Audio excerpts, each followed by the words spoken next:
안녕하세요, 김승현입니다. 참 신기하고 또 이해 안 되는 것들이 살아가면서 많죠. 왜 카페에 가면 일이나 공부가 잘 될까부터 시작해서 현대인들은 커피 없이 못 살까, 질서정연한 독일인들이 왜 학살을 저질렀을까, 아폴로 11호는 진짜 달에 착륙할 게 맞을까, 이런 것들. 제가 가끔 친구들하고 소주 한잔 하면서 이런 주제 가지고 토론도 하고 하면 좋죠.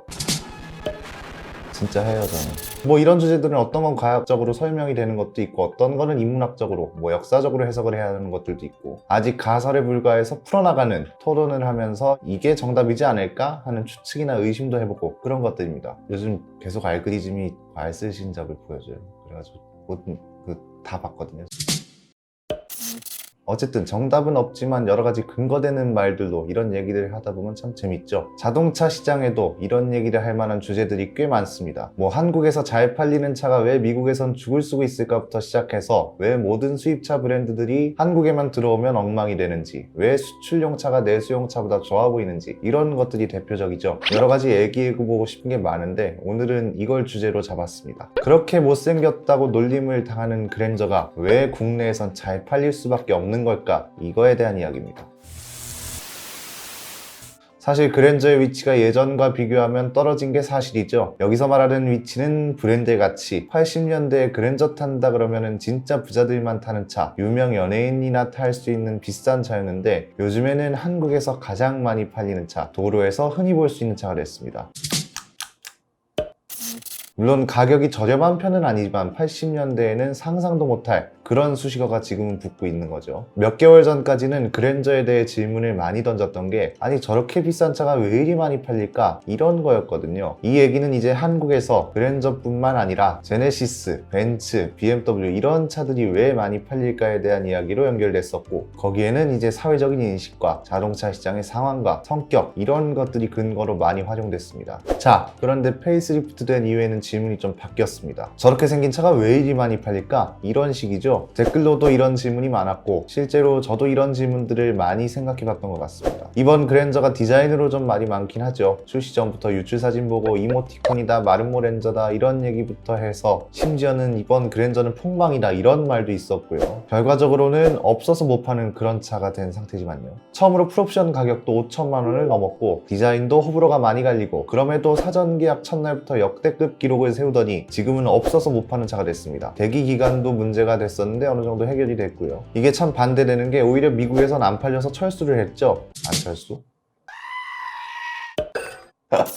반면 한국에선 역대급 판매량을 세우고 있고요. 심지어 그랜저 페이스리프트 출시 당시에는 아반떼는 삼각대, 소나타는 메기타 이런 오명으로 현대차 세단 라인업이 주춤하던 시기였는데 그랜저로 껑충 뛰어 올랐습니다. 이번 그랜저가 처음 나왔을 때 그렇게 조건이 좋은 거라고 생각이 들지도 않았습니다. 우선 그동안 강조되던 옵션 대부분이 상위 트림에만 집중이 됐죠. 출시 전에 많이 이슈가 됐던 디지털 계기판, 터치식 공조 컨트롤러, 앰비언트 무드 램프, 그리고 자잘한 걸로는 RMDPS라던가 후면 LED 방향 지시 등 이런 것들이 상위 트림에만 장착이 되거나 아예 아래 트림에는 옵션으로만 제공이 되면서 옵션 장난 얘기도 나왔고요. RMDPS는 주력 모델인 2.5 가솔린에는 아예 없고 3.3 가솔린에만 기본으로 장착되면서 이것도 많이 많았죠. 그럼에도 그랜저가 잘 팔리는 이유, 저는 크게 세 가지 이유가 있다고 봅니다. 그랜저라는 이름이 실구매층인 40대 50대한테는 아직 통하고 있기 때문에, 그래도 아직 한국에서는 그랜저라는 이름값이 있다 이런 건 그동안 많이 다뤘으니까 그 외의 이유들을 한번 볼게요.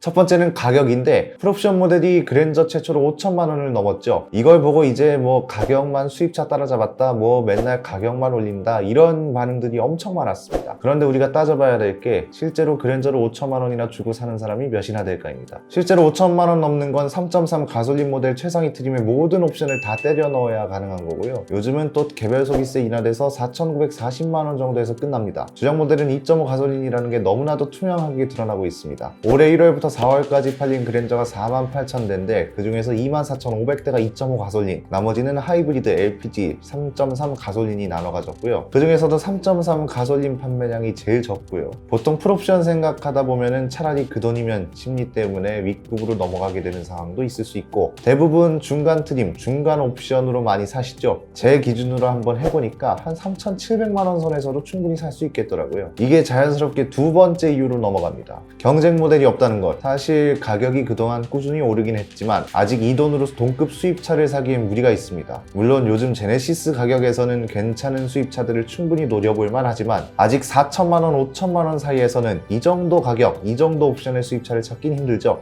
독일차는 당연히 안 되고요. 뭐 BMW 3 시리즈도 벌써 5천만원이 훌쩍 넘어가는 게 당연히 안 되죠. 미국 차도 뭐 딱히 생각나는 차가 없고, 그나마 일본 차가 좀 비슷한 수준이었는데 불매운동 여론도 있고, 최근에는 닛산 인피니티도 철수하고 점점 이쪽은 축소되고 있는 분위기입니다. 사실상 직접적인 경쟁 모델이 없기 때문에 이것도 충분히 그랜저를 선택할 만한 이유에 들어가지 않나 싶습니다. 세 번째는 법인 수요. 국산차를 웬만하면 법인차로 쓰시죠. 이건 약간 사회적 인식과 문화랑 연결이 되는데 거래처 많이 다녀보신 분들은 공감하실 겁니다. 괜히 수입차 타면은 어딘가 거만하게 보는 것 같고, 그렇다고 국산차 중에서도 저렴한 차 타고 가면은 약간 무시하는 것 같고, 저희야 뭐 자동차 관련 일하다 보니까 그런 걸 눈치를 덜 보는데 일반적으로 사업하시는 분들이나 마케팅 하시는 분들은 차종을 꽤 많이 신경 쓰십니다. 그랜저는 판매량에서 법인 수요 통계가 명확하게 나와 있진 않지만 꽤 긴 시간 동안 꾸준히 법인차 선호도 조사에서 1위를 차지하고 있을 정도로 인기가 좋습니다. 그런 사회생활에서도 과하지도 않고 그렇다고 덜하지도 않은 수준으로 통하는 게 없지 않아서 이런 것들도 영향이 있지 않나 싶네요.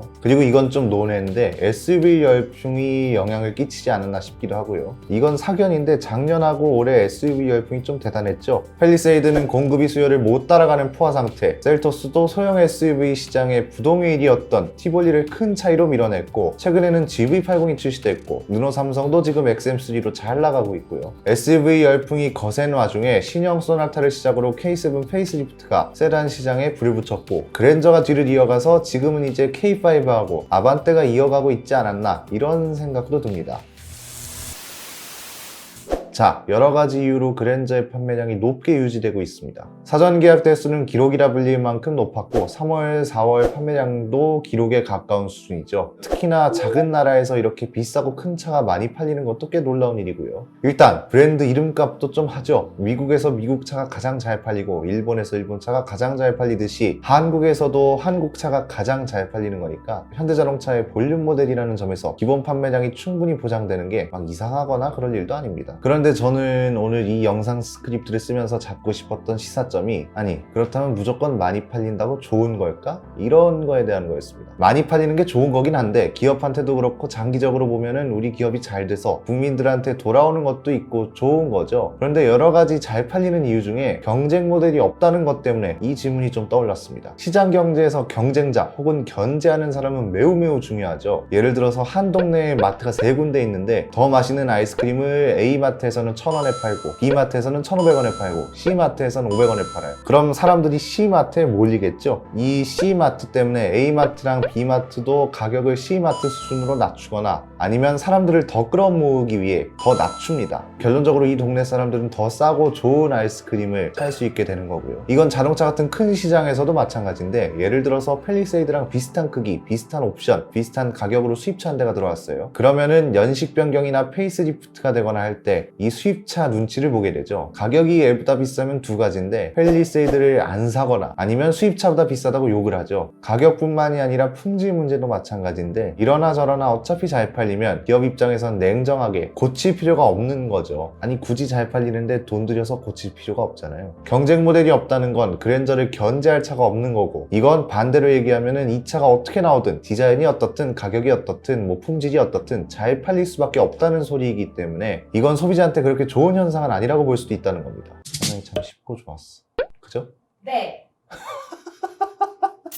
그래서 그랜저 디자인 가지고 한창 말이 많았을 때 어차피 우승은 그랜저다 이런 말도 있었잖아요. 문제는 어차피 우승은 그랜저 반대에 붙는 말이 그래봤자 현대차, 이걸 좀 신경을 쓸 필요가 있어 보입니다. 판매량하고 브랜드 이미지나 가치가 무조건 비례하는 건 아니잖아요. 그렇게 따지면 뭐 벤츠, BMW, 롤스로이스 이런 거 다 제쳐두고 세계 최고는 뭐 토요타나 폭스바겐이죠. 그랜저 IG가 처음 나왔을 때 변속기 문제 같은 초기 품질 문제가 있었고, 페이스리프트 모델도 시동 결함 논란, 뭐 실내 소음 논란 이런 게 있었고, 있었고요. 우리가 이상적으로는 혹은 기업 입장에서 추구하는 바로는 문제가 없는 완벽한 제품을 이야기해야 하지만 불량이나 문제가 아예 없을 수는 없죠. 이건 모든 분들이 충분히 이해하고 동의하실 겁니다. 그러나 소비자들이 지적하고 안타까워하는 것은 문제 발생 이후의 기업의 대처입니다. 문제가 발생했다면 정확한 진단을 하고 진단을 했으면 올바른 처방을 해서 문제를 없애는 게 이상적인 해결 방법인데 잘 안 되고 있는 사례가 없지 않죠. 그렇기 때문에 그랜저를 놓고 봤을 때 경쟁자 없이 국내에서 잘 팔리는 걸 보고 이 차가 정말 좋아서 그런가 보다 이런 생각과 함께 그런데 계속 이래도 되는 건가 하는 것도 생각해 볼 필요가 있을 것 같습니다. 물론 뭐 그랜저가 토요타 센츄리 같은 차처럼 내수 고객들만을 위한 그런 차라면 문제가 없겠지만 미국에선 아제라로 팔리다가 안 팔려서 철수를 했잖아요. 이건 사실 시장 경쟁력이 없어서 그런 게 크거든요. 제네시스 때문에 그렇다고 하시는 분들도 많은데 그렇게 따지면은 미국에서 렉서스 팔고 있는 토요타도 아발론 안 팔려서 철수해야죠. 그런데 얘네는 그렇진 않잖아요. 사실 뭐 판매량에 있어서는 전혀 아쉬움이 없는 오히려 더 대단하게 느껴지는 차인 게 맞는 것 같고 경쟁 모델이 생길 가능성도 크지 않아서 사실 뭐 그렇게 걱정할 필요는 없을 것 같습니다. 다만 건강한 시장을 위해서 충분히 좋은 역할을 하고 있는가에 대해서는 다양하게 생각할 필요가 있지 않을까 싶네요. 오늘 영상은 여기까지입니다. 그랜저에 대한 여러분의 생각 댓글로 자유롭게 남겨주시면 감사드리겠습니다. 오토포스트 비하인드 뉴스였습니다. 정차할 때마다 심한 진동이 생긴다는 중대한 결함이 이슈가 되는데도 인기 모델들의 인기가 계속해서 유지되는 적당히 지저대다가 알아서 조용해질 겁니다.